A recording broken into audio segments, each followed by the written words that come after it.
Good afternoon, Ralf. How are you? I'm good, thank you. Could we start with some team news, please? There were quite a few, of course, who were out in your previous game against Brentford. So, Sancho, will he be available for selection tomorrow? He didn't train yesterday because he still asked us to be able to not train since he attended that funeral on Wednesday. And it still affected him quite a lot. He will be expected back to training this afternoon at 3 o'clock. But right now it's not sure if he will be available for the game tomorrow because, as I said, it was an important member of the family, somebody who was very close to him in all his life. And therefore, I have to wait and see, speak to him during training, after training, and then take the decision if he will be available for tomorrow. Simon Peach. In regards to the other night, we just heard that Victor Lindelof's house was broken into. His family were at home. How is he and how are you supporting the family as a club? Yeah, I spoke with him at length on our flight back home from London, and also this morning we spoke for 20 minutes, 25 minutes. He told me what had actually happened, and that this was really a traumatic event, especially for his wife and even the 3-year-old son. He said to me that he right now needs to stay at home. He doesn't want to leave his wife and his family on their own, which I can fully understand, being a father of two children myself. We agreed that he will not be training today and also not be on duty tomorrow for the game. There's been a lot of talk this week about Jesse Lingard's future. There's also obviously lots of speculation linking Manchester United with all manner of players. What is the latest on Jesse? And in an ideal world, I know January isn't always the easiest market. Would you like to bring in a January signing? Yeah, with regard to Jesse, it's the same as with quite a few other players. He's a really good player. I can see that in every training session. And for me, it's normal that other clubs, like for example Newcastle, show interest in him. But I'm not the one who is dealing with that. So I know that there might be some interest from other clubs, but if you ask me now what will happen in the next 10 days until the closure of the window, I cannot answer that question, I'm afraid. Hello, Ralf. Can I ask you about Diogo Dalot? He's not somebody who was playing so much before you came. He's become far more regular. What's he doing right to stay in your team? In which areas is he impressing you and where does he need to improve? I mean, offensively, he has a lot of assets. He did well. He's somebody who can deliver crosses from the wing. He is also able to take on players in one-on-one situations. The areas where he can still improve and where there is still space for improvement is obviously in his defensive work. He's not that much of a defensive fullback, but more of an offensive fullback. But this is normal. There are quite a few other fullbacks in other clubs where it's the same. Quite a few of those fullbacks formerly played as right or left wingers. And therefore, so far with the development since I'm here with Diogo, the same with Alex Telles, I'm happy. They get more game time right now because Luke is injured and Aaron is still ill. So I'm happy to have those two players available. And as I said, offensively, both of them have their assets and their strengths, but defensively, there is still some space for improvement. Ben Ransom. Hi, Ralf. Just going back to Jesse, is it the case that he's simply just worth more to you as a player in the squad should you need to call on him because of illness or injury, as opposed to any potential fee, permanent or loan, you might be able to get this month? Well, as I said, it's also all the question, what does the player want? What kind of other options does he really have? Does he see a chance to get more game time there? Those are all questions that I cannot answer for him or for other players. This is something that has to be done by the players and their agents themselves. What I can say, he's a very good player, a technical player, and of course he can play in many Premier League clubs on a regular basis. Here at Manchester United, it's not so easy because we have other players who can also play on that position. And we cannot change from one game to the other on 5 or 6 positions. And therefore, as I said, for him, the question is, I know that his contract is expiring in the summer.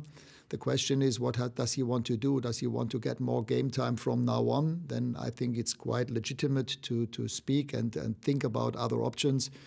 But I wouldn't be unhappy if he stayed until the rest of the season, because I know that he is a player who can always play, even if we need to play him from the start. I know what kind of level I will get from him, and that's how I would describe the situation. Michael Gregg. Hi, Ralf. Ralf, if Man United are going to wait until the summer for transfers, how big of a building process is that going to be, not knowing whether you're going to be the interim manager next season or it's going to be somebody else? Well, my full focus, as I have indicated earlier on, is to win games with this team. In order to win games, we need to develop as a team. We need to improve in some areas. I think we've done so in the last couple of weeks, but there is still more space for that in vast areas of our game. And this is where my focus is. And I'm not that much dealing with other things that might happen in 3 or 4 or 5 months. This is an issue that is not on the top of my list. On top of my list is how can we win the game against West Ham. And after the international break, the upcoming games in the Cup against Middlesbrough, Burnley, playing Southampton at home, playing Brighton at home, this is where my focus is. Carl Anke. Good afternoon, Ralf. I'd like to talk to you about your comments you made about moving to 3 at the back. You said a comment about how you wish you had done it during the Aston Villa game, and then you did implement that during the Brentford game. How are you finding the adaptation process during games and knowing when to change the 3 at the back, as it were, and how to sort of bring your methods towards this new Manchester United team? Well, in a way, in football, it's a little bit like chess. Things can change so quickly during the game. And even having watched last night's semi-final in the Carabao Cup, you could see that things can change from 1 minute to the other. In some parts of the game, you are dominating the game, pinning the other team back into their half and almost into their box. And all of a sudden, it can be different. And therefore, it's also important to be able to react on what the game needs now, what the team needs. And in fact, we had exactly the same constellation at Brentford that we had at Villa. 70 minutes played, 2-0 up against a team that will not give up. I mean, in the Premier League, even after being 3-0 down, teams do tend to not just give up the game. And therefore, for me, it was logical to with the experience, the negative experience we had at Villa Park, to do it different this time.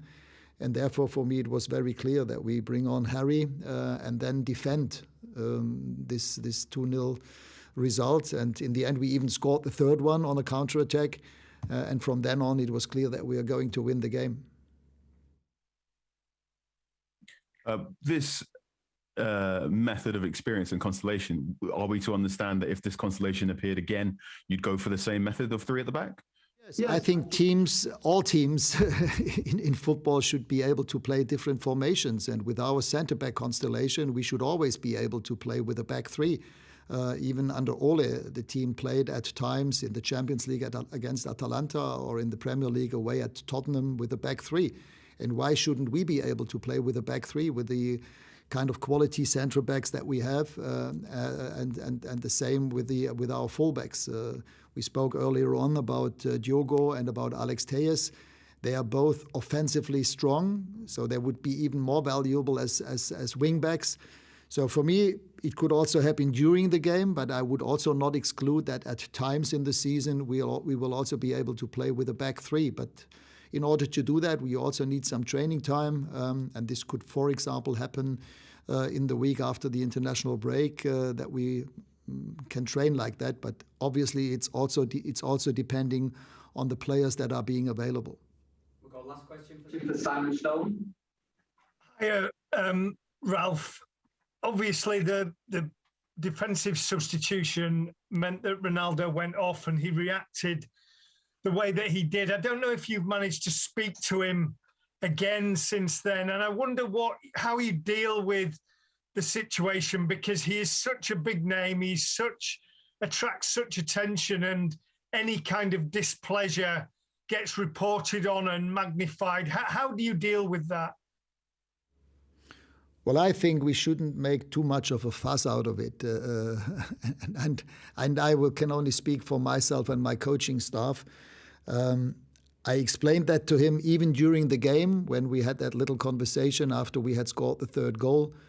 And in fact, I told him the same what I just said in our press conference. The job of a football manager is to help teams winning games. And for me, it was clear after the experience that we made at Villa Park that this time we have to do things better. And we did it better. And the only question was, whom do we take off? Of course, Cristiano, as a prolific goal scorer, as a player who always wants to play and score goals. He was also asking, why me? Why didn't you take off one of the younger players? But the answer came 5 minutes later when one of the younger players scored the third goal. Maybe Cristiano could have also scored that goal, but football is not always maybe. It's about taking a decision in the right moment. Until then, we were 2-0 up.